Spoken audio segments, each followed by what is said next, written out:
Hi students, we will be starting with the module 3 which mainly focuses on deadlocks and memory management. Okay, so in this chapter we are going to study about deadlock problems and system model, deadlock characterization, methods for handling deadlocks and how to prevent the deadlocks and how to avoid the deadlock and the way to detect the deadlocks and how to recover from the deadlocks. So, this particular chapter mainly focuses on deadlock, and in the next chapter, that is 8th chapter, we are going to study about memory management. Okay, let's quickly start with the deadlocks. What is a deadlock? A process requests resources. If the resources are not available at that time, it enters a waiting state. Sometimes it never again able to change the state because the resources it has requested are held by other waiting processes. This situation is called deadlock. It means a process requests for the resource, but those the resources are not available by the time the process has requested the resource. Okay, that's why that particular process will go into the waiting state because it has not got the resources it wanted. That's why it will move into the waiting state. But what happens is it will never be able to change its state from waiting state to running state. It cannot change the state because the resources which it has requested are held by the other process which is also waiting. You have to understand the point here. The requested resources are held by the other waiting process. It is not a simple process which is running. It is also waiting for some other resources. So, if a process requests for the resource and the resource is not available at that time, so that particular process will go into the waiting state. But because of some problem, it will never be able to change its state from waiting state to running state. It means that it will always be in waiting state only, because the particular resource which it has requested is held by the other waiting process, the process which is also waiting for some of the resources. That's why the particular process which has requested the resource will be blocked forever. So, this particular situation is called deadlock. It will never be able to execute again. It is blocked forever. Okay. So, let us see one example. A system has one printer and one DVD drive. Okay. A particular system has one printer and one DVD drive, and there are two processes P1 and P2, and they would require both printer as well as DVD drive to complete their tasks. Okay, let us say P1 also requires printer and DVD drive to complete its task, and also P2 requires both of them to complete its task. The problem here is P1 is holding printer and P2 is holding DVD drive. Okay. P1 has not got both of them. P1 is holding printer. P1 has got only printer and it is waiting for DVD drive. At the same time, P2 has got DVD drive and it is waiting for printer. So, P1 is waiting that, it thinks that P2 will finish its job and it will release the DVD drive so that P1 can use it. P2 also thinks that P1 will finish its job and printer will be released by P1 once it has completed its job so that P2 can use it. But both of them don't know that they are waiting for them each other. Like the one is waiting for the other. They never understand this. What happens?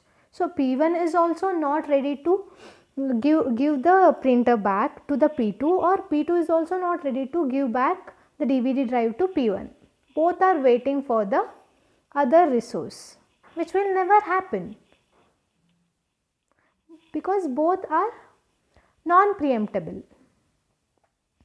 What is non-preempt? Unless and until the process wishes to give the resource, process wishes to release the resource, we cannot forcefully take back the resource. That is non-preemption, right? So the process has to voluntarily release the resource. That is non-preemption. Preemption is we can forcibly release the resource whenever we want, but in this case both are non-preemptible. That's why deadlock occurs here. Is that clear? Yeah, let's see one real-time example. Yeah, here in this example there is a narrow bridge where only one vehicle could pass through at a time. Okay, only one vehicle could pass through at a time. If you see here, there are two cars which are waiting to pass through that bridge. Okay. Yeah. Here the first vehicle thinks that this vehicle may back off so that I can pass through the bridge, and also this vehicle thinks that this car would back off so that it can pass through the bridge, but both are not ready to back off from the bridge. So because of this, what happens? This particular, so think this as the resource, this particular section is the resource. So this particular section or the road will be blocked forever. So all other cars or the vehicles which are also waiting to pass through the bridge will also be blocked because of these two cars. So this particular situation is called deadlock. Nobody can move further. Understanding? So starvation is possible. What is starvation? They will never be able to complete their task, or they will never be allocated to a resource. Starvation is a particular process will never be able to allocate it to a resource. Sorry.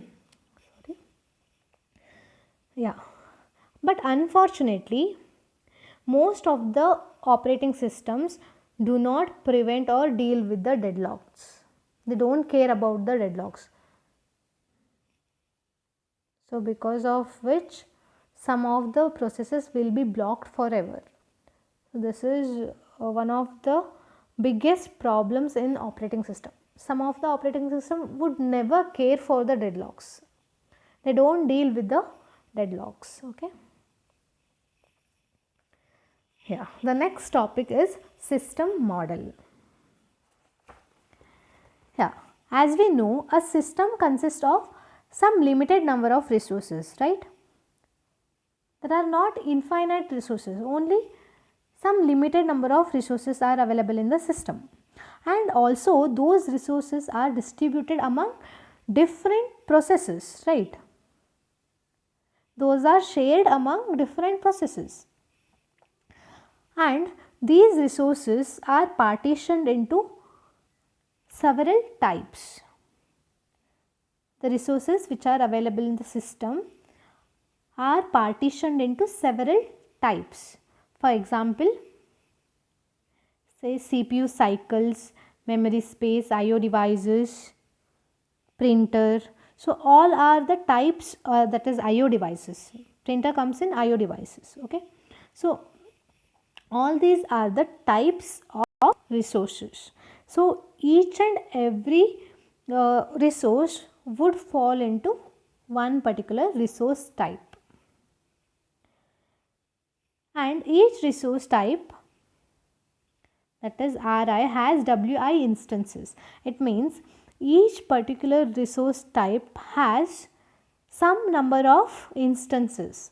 For example, if a system has two CPUs, if there are two CPUs in a system, then the resource type CPU, that is resource type CPU resource type has two instances because there are two CPUs in the system. And similarly, resource type printer may have 5 instances. Okay. So when a process requests for the resource type, then only one instance would satisfy the request. Not all the instances will satisfy the request. Only one instance will satisfy the request requested by the process.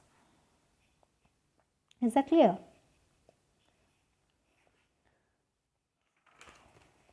And a process must request a resource before using it. Correct. So, in order to use the resource, it has to request for it first. And also process may request as many number of resources it requires. But it should understand one thing, it should not request more than the available resources. It cannot request more than the available. For example, if there are only two printers in the system, then the process cannot request for 3 printers. Okay. At the max it can request for 2 printers, but it cannot request for 3 printers. Okay. Then each process utilizes a resource in the following sequence. So if a process wants to utilize a resource, it has to follow these sequences. The first thing it has to do is requesting a resource. It has to request the resource. If the request is not granted immediately, it means if the resource has not been allocated to a particular process immediately, then that process will go into the waiting state. It will have to wait until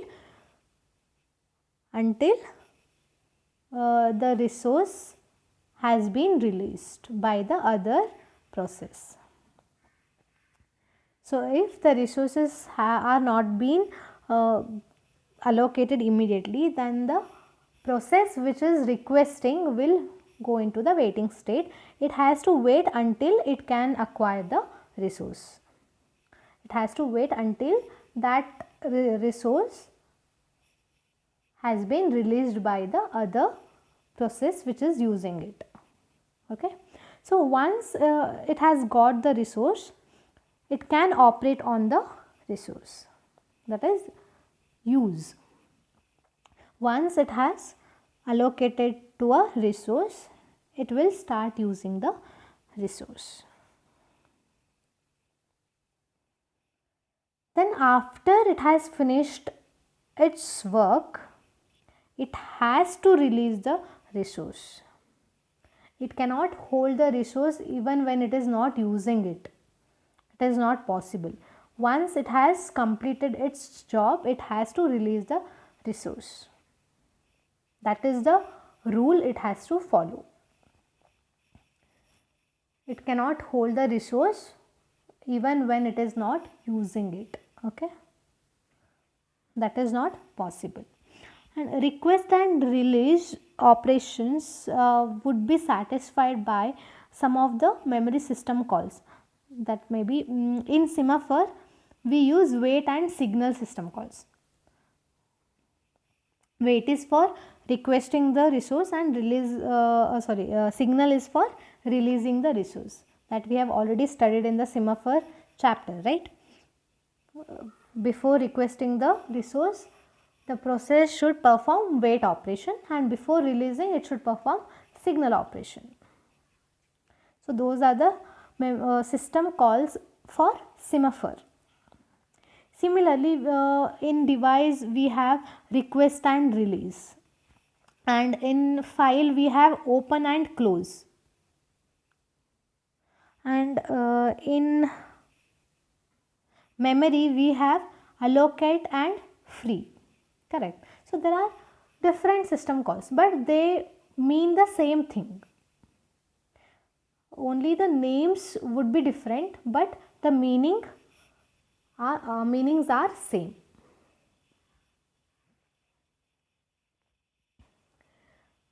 Yeah. Yeah. In the next slide, we are going to study deadlock example in multi-thread. Let's see how deadlock can occur in a multi-threaded pthread program. Okay. Yeah, let's look at the code. Here there are two locks, mutex locks available. We have already studied about locks. Why locks are used? Why locks are used? Yes. Before entering into the critical section, before entering into the critical section, the particular process has to acquire a lock, correct? Yeah, this we have studied in the last module, correct? Yeah, so there are two locks which have been created. So in order to create the locks, we have to use pthread mutex t. So this is the data type available in pthread library. Okay. So before using this type, we have to include pthread library. Okay. And the name of the first lock is first mutex. Mutex in the sense mutual exclusion. And the second lock is being created by using pthread mutex t, second mutex. This will create the second mutex lock. Yeah, after the creation we have to initialize them, correct. So those can be initialized by using pthread mutex init function. Init is the function to initialize the locks, and pthread mutex init to initialize the second lock as well. So these two sentences will initialize the two locks. So in this example, there are two threads which would use both of the locks. There are two threads, thread 1 and thread 2. Both of them will use both of these locks. Okay. They have the access to both of these locks. So let's see the code for thread 1. Thread 1 runs in this function. Okay. Yeah. So before doing some work, this particular thread has to acquire two locks. Okay. Before doing its work, it has to acquire two locks, because this section is the critical section. That's why it has to acquire two locks. Only one lock is not sufficient. It requires two locks. That's why it will use first mutex as well as second mutex locks. Both of the locks are used by the first thread before entering into the critical section. Okay. Yeah. So once it has completed its work, it will release the lock by using unlock. So in order to acquire the lock, it uses lock function, and in order to release the lock, it uses unlock function. Okay. So it uses these locks in particular order. That is, the first one is first mutex. It uses first mutex first, and then it uses the second mutex. So it acquires first mutex lock first, and then it acquires second mutex lock. Is this clear? Yeah. And also the same code is written for second thread also. This is multi-threaded environment. It means there are more than one threads in the same process. Okay. Yeah. Thread 2 runs in this function, that is do work 2. The first function name was do work 1. Okay. Yeah. Observe here carefully. It acquires the lock in the reverse order of the first thread. That is, it acquires the second mutex lock first, and then it acquires the first mutex lock. So before doing this work, in order to do this work, it also requires 2 locks, but the order is different. It acquires second mutex lock first, and then it acquires first mutex lock, and then after finishing its job, it has to release the locks by releasing the first mutex lock first, and then it releases the second mutex lock. Understanding? Yeah. So in this example, let's say thread 1 is trying to acquire these 2 locks. Okay. It will acquire first mutex locks, and then it will acquire second mutex lock, and then it will finish its job. Okay, after finishing its job, it will release the second mutex lock, and then before this, let's say it has acquired first mutex lock, and then it has acquired second mutex lock. After acquiring the second mutex lock, the second thread also requests for the second mutex lock. Let's see what happens. So once it requests for the second mutex lock, what happens? What happens? Will it be allowed to access the second mutex lock? No, it will be blocked, because the second mutex lock is already held by the thread 1, correct? It is already acquired by the thread 1. That's why second mutex lock is not available to thread 2 now. Understanding? It is already acquired by thread 1. That's why it is not available to thread 2. After releasing the second mutex lock, then only it will be available to thread 2. Understanding? Okay. So in this case, there is no problem. Yeah, thread 1 will successfully completes its job, and then it will release the second mutex lock and then first mutex lock. So after releasing the second mutex lock, thread 2 can acquire the second mutex lock. But the problem arises when the first mutex lock is acquired by the thread 1, and it is it is trying to acquire second mutex lock, but at the same time thread 2 also request for the second mutex lock, and it will be assigned to the thread 2. Say instead of thread 1, second mutex lock is assigned to thread 2, because it might be thread 2 has requested the second mutex lock first. That's why it is being allocated to thread 2 now. So first mutex lock is held by the thread 1, whereas second mutex lock is acquired by the second thread. Okay.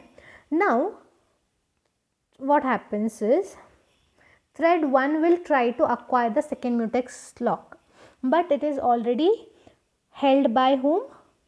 Thread 2. That's why what happens? Thread 1 will be blocked. because second mutex lock is not available. That's why thread 1 will be blocked. It means it has to wait until second mutex lock is released. Until second mutex lock is released by thread 2. Okay. And now thread 2 tries to acquire first mutex lock. But it is already acquired by whom? Thread 1. It is already acquired by thread 1. That's why thread 2 is also blocked. Because first mutex lock is not available now. It is already held by thread 1. Now what happens? Both of the threads will never be able to complete their jobs, because thread 1 is waiting for the second mutex lock which is held by the thread 2, and thread 2 is waiting for the first mutex lock which is held by the first thread. So both of them are waiting for each other, but this event is never going to happen. So they will end up waiting forever. They will be in the waiting condition forever. They will never be able to release their locks, or they will never be able to complete their jobs. So both of them will be in a deadlock situation. One is waiting for the other one, who is also waiting for the other one. So this particular condition will create the deadlock. But deadlock is not created when both the locks are already acquired by one particular thread. If both are acquired by one particular thread, then it is not a problem. But one lock is acquired by one thread and the other lock is acquired by the other thread, then there will be a problem. Is it clear? Yeah. So in the next class we are going to study deadlock characterization. Okay. Yeah, let's stop for here. Thank you.